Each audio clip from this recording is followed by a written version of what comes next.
Hello and welcome to an ANSYS tutorial on a bolted joint. In this workbench tutorial we're going to take this bolt and bolt two members together and look at the stiffness profile that is generated as we put a preload on this bolted joint. The bolt is a specific bolt. It's an M12 with a regular hexagonal head and a regular hexagonal nut and two plain narrow washers, one on each end. In order to reduce the time of this video and with the experience that you now have, I'm going to go ahead and let you build the geometry. In this particular case we could probably have just done a round head on our bolt head and on our nut, but in this assignment I'm going to go ahead and have you do the hexagonal heads on both the nut and the bolt and the dimensions on the washers and bolt as specified in the back of your book. So with looking at this geometry, I'll go ahead and open the model in Workbench. So after opening the model in Workbench, we'll go ahead and just review the parts. In the geometry I have named several parts. Here's my two blocks. I have a top washer, a bottom or a nut washer, and the nut, and then the bolt. So that's the geometry I'm working with. Everything seemed to be imported correctly. In terms of connections, I've already looked at those and renamed them. The defaults that were brought in when mechanical opened were fine. I have just renamed them here. So I have a contact between the two blocks. You can see the red here and then the blue represents the contact, and so that's my block, top block to bottom block contact. I have a top block to top washer, and here you can see the block and then the bottom side of the washer. And I've gone ahead and gone through and made all the other contacts that are necessary. All of these contacts here are frictional contacts, as they can slide on each other. But when I did the bolt to the nut, I actually left it as the default, which is a bonded contact. And that represents that the nut is completely bonded and fixed to the bolt, and I don't have any failures in my threads. Now to go ahead and look at my mesh, I'll close my contacts, and my mesh here is a default mesh. In terms of the mesh, if you look at what I've selected, I have a size function that's adaptive, and the relevant center I left at medium, but then I did a refinement on the inner surface where the bolt goes through the two blocks to really be able to zoom in and look at the stiffness profile that will be generated. So my mesh is complete. You can see here that it's a pretty good mesh. I can come here and do a slice. I've already generated some slices, so I'll just select one of them. I can rotate this around and you can see the higher density of the mesh on the inside. In terms of analysis and structural settings, I'm going to go ahead and have just a single load in this case, so I'll change my number of substeps to 1, and I'm going to have a fixed support. I'm going to just simply fix the top of the bolt, and then I'm going to add a pretension, and this is done by right clicking on static structural and coming down and selecting bolt pretension. When you do that, this comes up, and all you need to do is select the body of the bolt. So you can come up here to body select the body of the bolt, and then you can click apply, and then you can come down here and apply the load. Note that you'll apply this in terms of a tensile load, and that means that the bolt is being stretched. Now I'm going to go ahead and apply a force here, but I'll apply that later on. So for right now, I'll just delete that object. And then I've asked for these several outputs. The outputs that I have are shown here, and I'm going to go ahead and hit a solve. I'll pause the video while I do. So once ANSYS has finished the solution, I can go ahead and look at my equivalent stress. And again, I'm looking at my sliced view, so I can come here and look at these different configurations and see my bolted joint and the stiffness profile.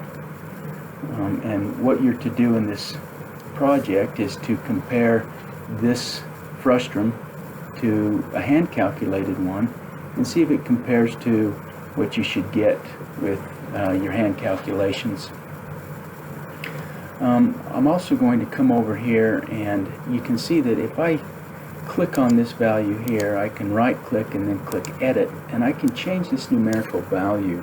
So if I change this to 7,000, for example, now it will go ahead and change the coloring on the output, and this value will be the maximum value, and these will be uniformly divided up into sections. And this really helps bring out the colors that you want to see when you're doing your profile. So again, here I'll right click, edit, and now I'll drop this down to say 4,000, and you can see the stress profile that is generated in that cross section. Here the stresses in the boulder way exceed the 4,000, and so they're just colored the red. Okay, that shows you what you should look for in terms of trying to get your stiffness profile and your frustrum and compare it to the numerical results. Now what I'm going to do is go ahead and look at some load conditions, and I'm going to show you how to apply loads at different points. In the remainder of this video, I want to show you how to put on multiple loads that turn on and turn off during the solution process. For example, we're going to start by applying a preload to our bolt and then maintaining that preload while we come and apply other loads to these bodies. And we can have those other loads turn on and turn off during the solution process as well. So the first thing you need to do is come to Analysis Settings and change the number of steps. We're going to go ahead and look at 3 different steps in this case, and so I'll enter 3. Now I come down to Fixed Support, and there's no tabular data there. What that means is that the fixed support is going to be held constant for all 3 load steps. If I come and I click on bolt pretension, you can see now that I have my 3 load steps, and I have 2,000 pounds defined at each load step. I'm going to go ahead and change the magnitude of that to 5,000 pounds and click enter, and you can see I enter it here and it updates it here automatically. The other thing you can look at is you can plot this load step over here and look at it in terms of a graph. So in this case I have my preload as jumping up to 5,000 and then back down to 2,000 and then being held constant. I'm going to go ahead and change these other values to 5,000 as well. Now what this graph tells me is that during the first load step it ramps from 0 up to 5,000 and then remains constant. I'm going to come up here now and add a load, click on loads and a force, and I'll apply that force to this bottom face of that block. Click apply, and I'll go ahead and enter it in terms of components, and I'll enter a negative Z component as minus 3,500 and click enter. And now when I come over here and look at the graph for these forces, I can see that it goes from 0 to minus 3,500 in the first step and then maintains constant. I want to go ahead and make it equal to 0 during the first step so that there's no change. And now during the second load step I'll come and put this as minus 3,500, and you can see now that during the second load step I drop down to minus 3,500. And I can leave it at that value, or I could change this and say drop down to minus 4,500 and then click enter. So now I have these load steps set. I can go ahead and resolve this. One other thing I'd point out is if you come to analysis settings, you can define the number of sub-steps, and if you have large loads you may often want to increase this number. For the loads that I have applied here, 5 sub-steps should be plenty. So I'll go ahead now and solve this and turn the video off while I do. So once I've obtained the solution, I can come and look at the results. I come up to analysis settings. By default, I'll be looking at the current load step of number 1. I can change that to any load step I want here, or I can come down and do it in the stresses. If I come to equivalent stress, for example, this is looking at the time of 2 seconds. If I want to look at the first one, I need to go ahead and type in 1, and you can see that I get my lightning bolt, which means I need to go and retrieve that result. And that should look a lot like the preload, except I applied a much larger preload in this case than the data before, but this should look like the same, similar to the same profile that we had before. If I want to look at the equivalent stress now, once I've applied the minus 3,500 pounds, I can go ahead and enter 2 and then right click and retrieve this result. And you can see now that I've pulled down on this face, and I have quite a different stress profile between the two members. Again, if I want to come down and look at the final, I can hit 3 and enter, and then come back up here, right click and click retrieve this result.